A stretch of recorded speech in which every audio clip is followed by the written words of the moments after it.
cette guerre, cette véritable guerre civile qui a lieu là-bas. Robert Solé.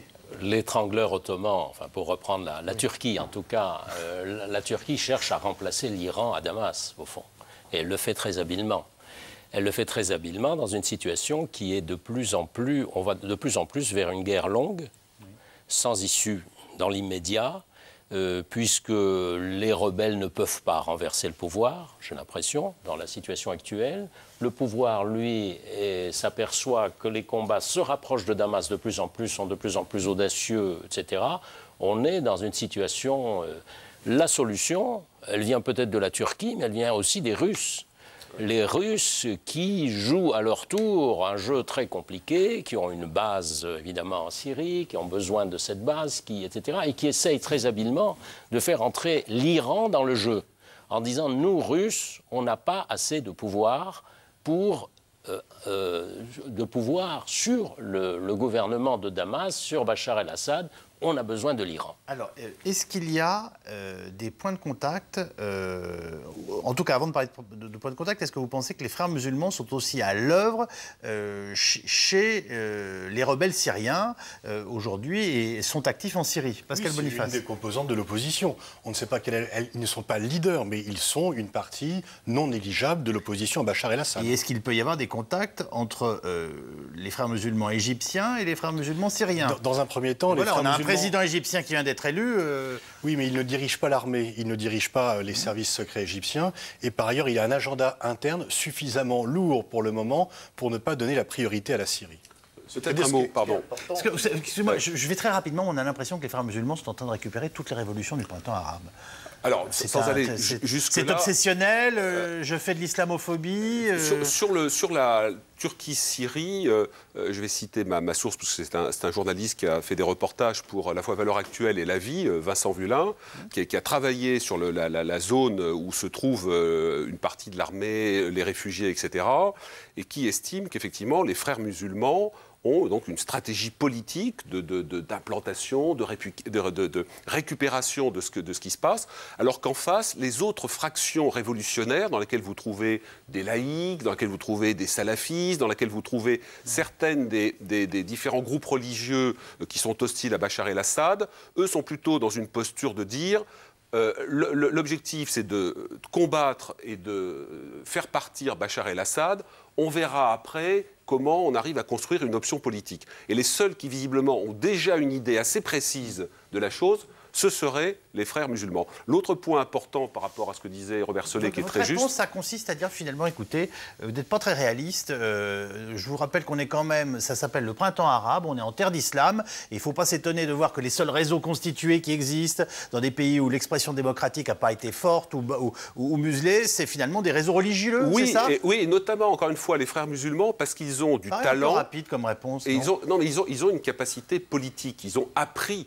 Ils ont 80 ans d'histoire, alors que les mouvements salafistes, des groupes liés ou non à Al-Qaïda qui viennent, par leur radicalité, par leur sectarisme, ont tendance à être un peu repoussoirs. Alors que les frères musulmans, qui sont assez adroits dans les offres politiques, dans la façon d'essayer de réunir des gens, et ça c'est du travail très très fin qui se fait sur le terrain, mais très clairement, les frères musulmans ont plus la main que toutes les autres composantes de la révolutionnaire, si je puis dire, qui travaillent en ordre dispersé, sauf les combattants sur le terrain, qui ne regardent absolument pas quelle est la religion, l'option du voisin, dès lors qu'ils tirent tous dans le même sens contre les forces de Bachar. Yigal Palmore, comment voyez-vous ça? Je veux dire que ce qui se passe de l'autre côté du Golan, d'une certaine façon.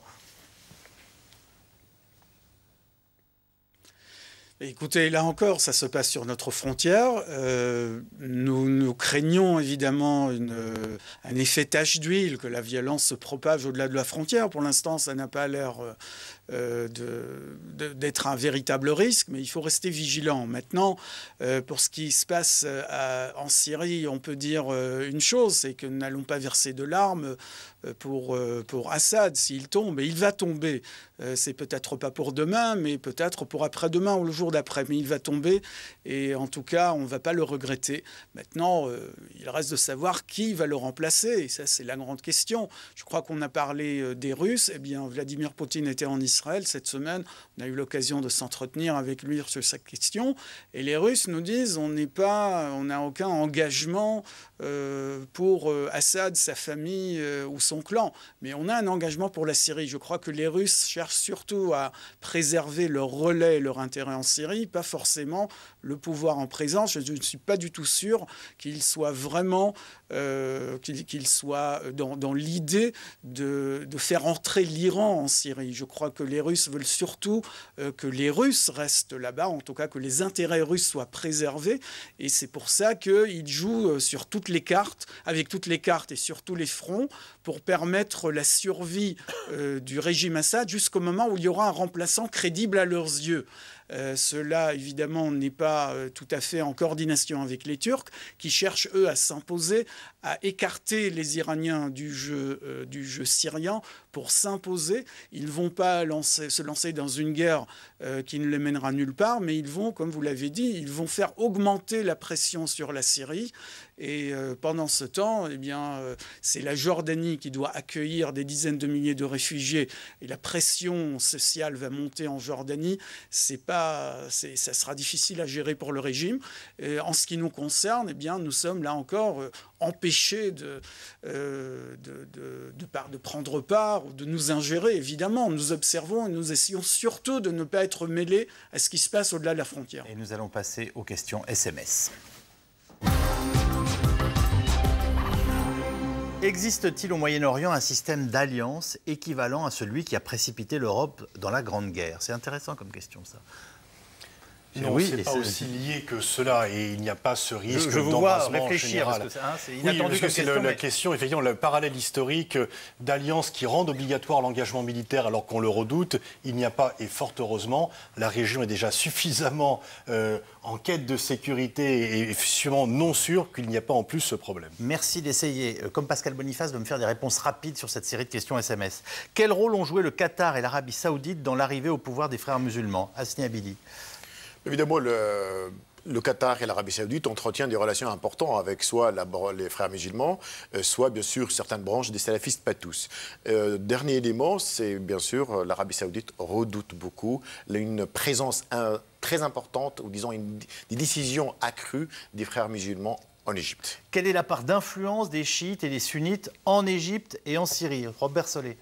En Égypte, zéro. Les chiites, il n'y a quasiment pas de chiites. La presque totalité des musulmans égyptiens sont sunnites. Donc, votre question, c'était quelle est Syrie. La Syrie. La place des chiites, le pouvoir en Syrie est alaouite. Les alaouites sont une branche du chiisme.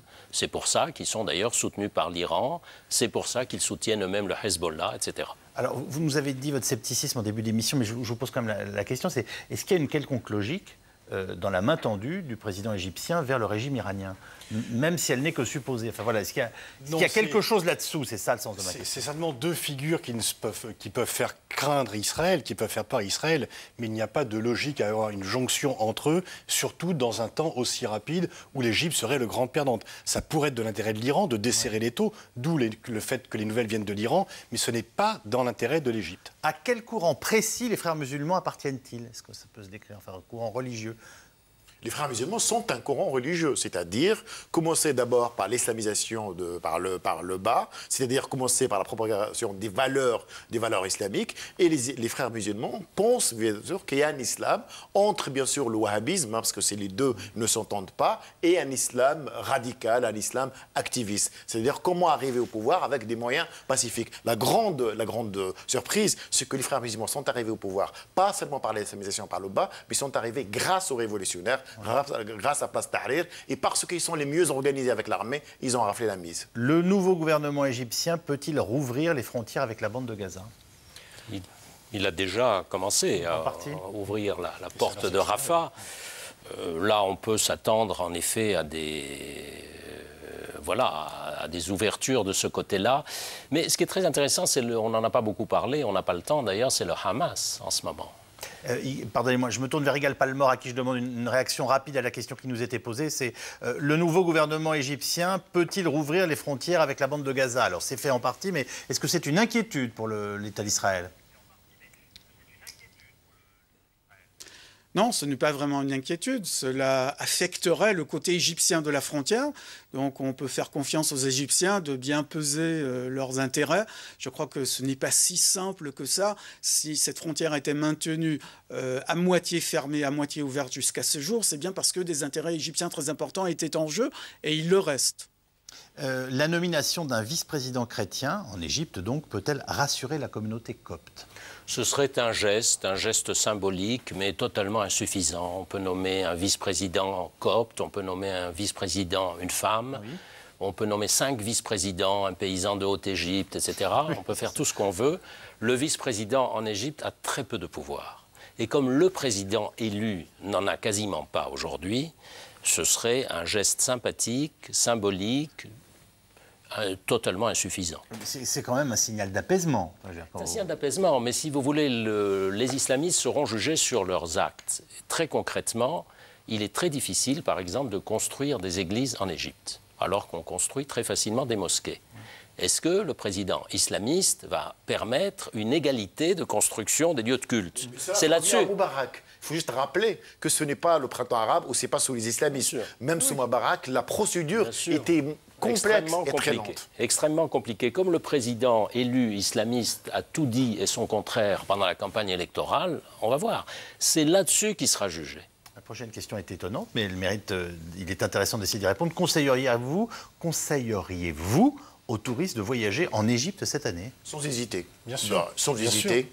Vous rendez bien compte de votre responsabilité. Hein, oui, mais au contraire. Je veux dire, au contraire, et surtout sur la mer Rouge, il n'y a vraiment aucun risque. Même le Caire, les pyramides, probablement il faut éviter comme la place Tahrir. C'est pas parce que c'est dangereux, mais il y a beaucoup de monde et on risque de s'y perdre. Et le Sinaï? Le Sinaï, il y a un risque d'enlèvement, c'est vrai, par certains bédouins. Je crois qu'on peut faire l'Égypte, mais comme il faut avoir une carte bien moderne. Il doit y avoir un couvre-feu, à mon avis. Mais c'est une question importante, parce qu'évidemment, derrière, c'est le problème de l'étranglement d'un certain nombre de ces pays dont l'économie s'effondre et le tourisme... C'est justement le sens de la prochaine question, ce que je vais vous laisser recommenter. La fin programmée du tourisme européen n'entraînerait-elle pas l'Égypte et la Tunisie vers un islam fondamentaliste? Tout à fait. C'est-à-dire que, véritablement, dans une partie de la réussite du processus révolutionnaire, il y a le fait de réussir l'option économique développement social. Il y a de grosses attentes dans ce domaine et justement les mouvements les plus radicaux souvent jouent à fond la carte sociale et la carte de proximité. Donc si cette partie se détériore encore plus, ces forces radicales qui ont cette emprise sociale ressortiront encore plus fortement. Et je prends la dernière question, demandant une réponse rapide à Pascal Boniface, parce que c'est important qu'elle soit posée dans cette émission. On ne parle plus du problème palestinien depuis longtemps. Pourquoi ? Parce qu'il est occulté par tout le reste et que les élections américaines approchent et que Obama ne veut rien faire d'ici les élections. Voilà une réponse très claire. Rediffusion de cette émission à 22h40. Merci infiniment à tous nos invités, en particulier à Yigal Palmor.